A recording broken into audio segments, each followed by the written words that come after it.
भी शब्द अपने तरफ से नहीं बोले, कृपया शांति से सुने।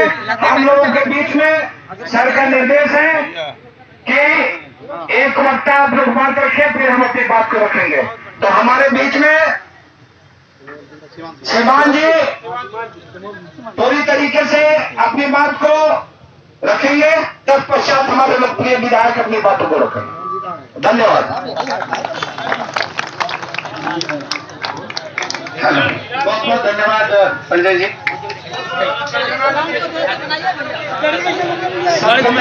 मैं तमाम चाहूंगा कि आप 3 ड्रॉप साइलेंस बना दें। सभी शिक्षक हैं,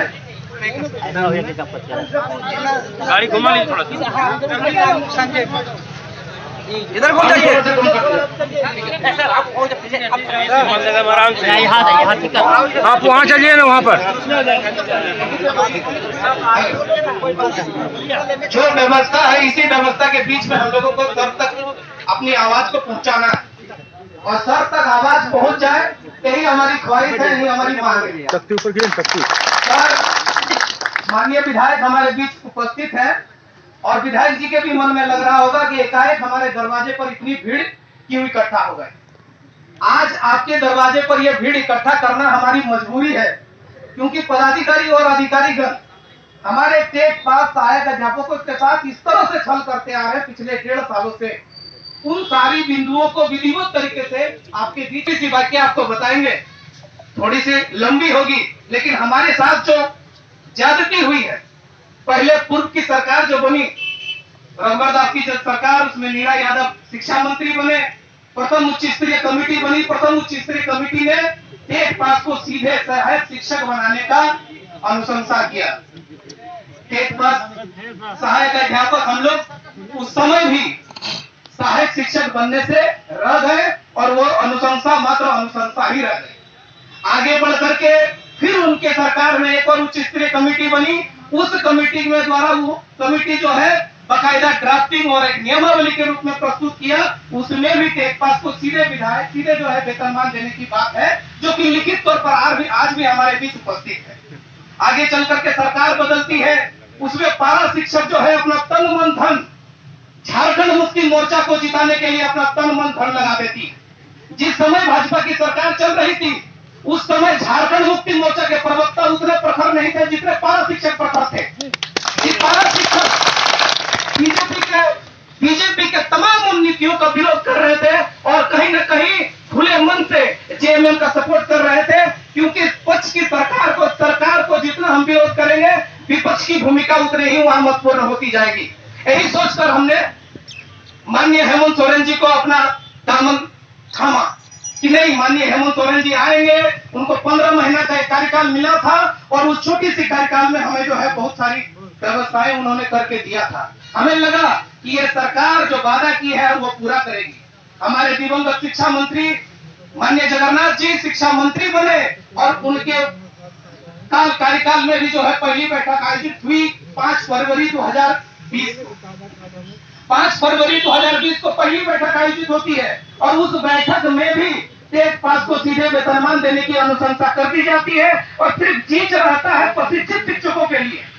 आज तक जब भी बैठकें हुई, जब भी उच्च स्तरीय कमेटी की बैठकें हुई, जब भी उच्च स्तरीय कमेटी की बैठक आयोजित हुई, टेट पास के लिए कहीं कोई चीज नहीं था, टेट पास को सीधे वेतनमान देने की बात थी। 9 जून 2000 ये कारवां आगे बढ़ती है। 9 जून 2020 को एक बहुत बड़ी उच्च स्तरीय ऐतिहासिक बैठक हुई, जो करीबन रात 11:30 बजे तक चला। उस बैठक के बाकायदा मिनट है हमारे पास, उसकी कार्यवाही अंकित है, जिसमें स्पष्ट रूप से लिखा गया है कि पारा शिक्षक की तरफ से यह प्रस्ताव आया, और अधिकारीगण ने यह मंतव्य दिया, और मंतव्य में लिखा हुआ है कि टेट पास को सीधे वेतनमान दिया जाएगा, और प्रशिक्षित शिक्षकों के लिए जो है महाधिवक्ता का परामर्श लिया जाएगा। विभाग ने 9 जून 2020 की घटना को अंकित करते हुए महाधिवक्ता से परामर्श लिया। महाधिवक्ता का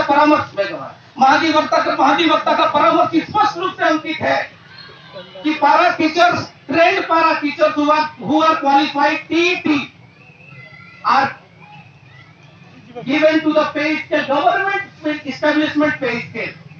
जो पारा शिक्षक प्रशिक्षित के साथ साथ टेट है, शिक्षक पात्रता परीक्षा उत्तीर्ण है, उनको गवर्नमेंट इस्टेब्लिशमेंट पे स्केल मिलना चाहिए। ये हमारे झारखंड के विद्वान महाधिवक्ता का परामर्श है।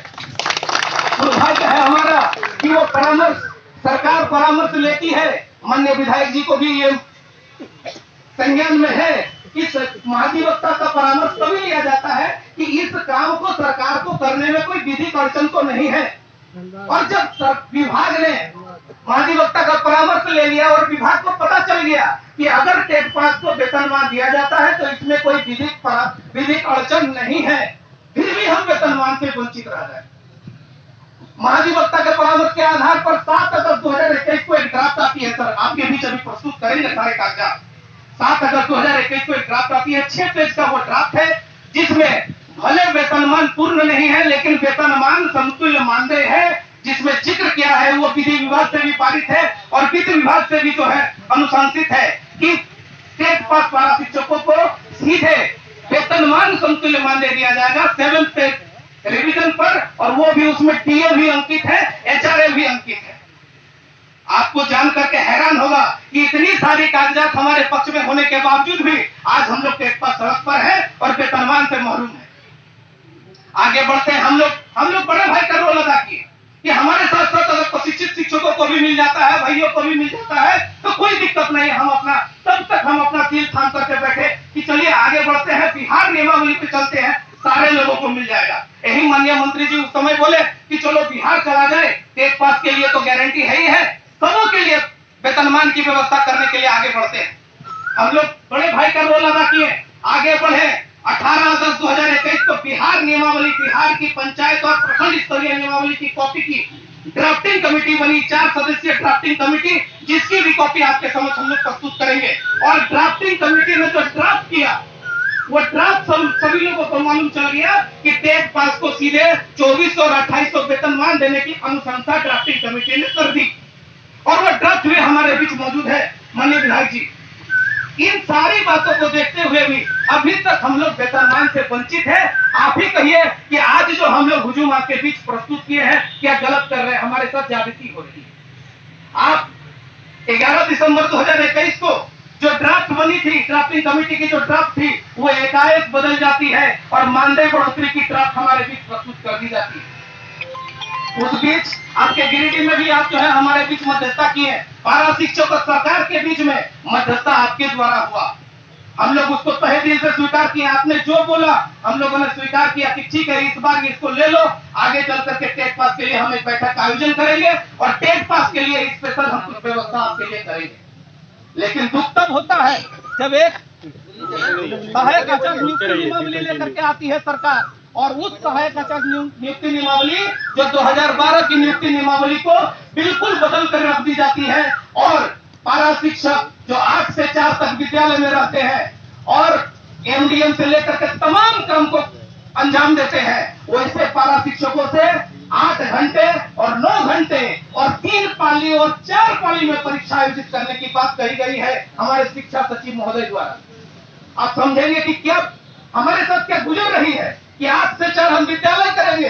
विद्यालय के तमाम काम, यहाँ एनपीएस के भी बहुत सारे हमारे साथी हैं जो एनपीएस विद्यालय या ईएमएस विद्यालय का संचालन करते हैं, प्रभारी है, वो सारा कामकाज की व्यवस्था करते हैं। चाहे जो भी विद्यालय के जो तमाम काम है उन सारे कामों को संपादित करते हुए 8 घंटे और 9 घंटे की परीक्षा देना कहाँ तक उचित है बताइए?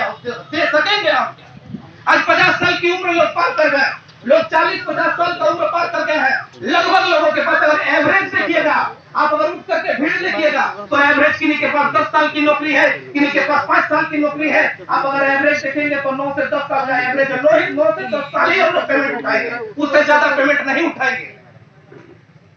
ये व्यवस्था हमारे साथ है, इसको किस तरह से आप पाटिएगा, किस तरह से टेट पास को वेतनमान दिलवाइएगा, ये आपके हाथ में है। क्योंकि झारखंड मुक्ति मोर्चा की सरकार आपके अंदर है, झारखंड मुक्ति मोर्चा की सरकार। क्योंकि हम लोग आपके फेसबुक पेज में आपको फॉलो करते हैं, आपको देखते हैं, वहां देखते हैं कि छोटी छोटी जो सरकार द्वारा जो छोटा छोटा निर्णय लिया जाता है आपकी उसमें अहम भूमिका होती है। चाहे छोटी चाहे जीएसटी की बात हो, चाहे राज्य में कोई बहुत बड़े विषय पर निर्णय लेना हो, आपकी उसमें अहम भूमिका होती है। हम पारा शिक्षक उसको फॉलो करते हैं और उसी को फॉलो करते हैं। आपके दरवाजे पर आए हैं कि आप ही जो है जो हमारा पार लगा सकते हैं। आप ही हैं आपका जो चेहरा हमें भी आएगा। वेतनमान दिला सकते हैं। हमारे हमको वेतनमान दिला है, कहीं आपको कोई भी अड़चन नहीं है। आप अगर अन्य राज्य का हवाला लेंगे तो हिमाचल प्रदेश की सरकार द्वारा वहां के पारा शिक्षक जो मानदेय पर था, जजमेंट का इस पर लिखा हुआ है, ऑनरेरियम बेस पर था, उनकी जो भूमिका थी हमारी भी वही भूमिका, वो भी 2000, 3000, 4000, 6000 मानदेय उठाते थे। आज सरकार द्वारा उनको जो है समायोजित कर दिया गया।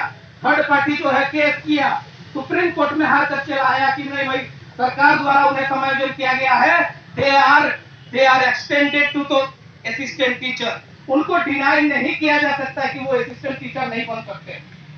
इसीलिए हम ज्यादा लंबा नहीं लेंगे, आपका भी बहुत कीमती समय है। तमाम लोग हम लोग आपके दरवाजे पर आए हैं, वेतनमान की गुहार लगाए हैं। हमारी सिर्फ एक ही मांग है कि सहायक आचार्य नियुक्ति नियमावली से पूर्व हमें वेतनमान दीजिए महाधिवक्ता परामर्श के आधार पर। और सहायक आचार्य जो नियुक्ति नियमावली है, आप देखेंगे कि जो सरकार को विभाग को एक भी दिन नहीं दिया है, एक भी दिन नहीं दिया, एक भी घंटा नहीं दिया है वो, और उनकी जो सहायक शिक्षक बनने की रास्ता है और हमारी जो सहायक शिक्षक बनने की रास्ता है, दोनों का समान है।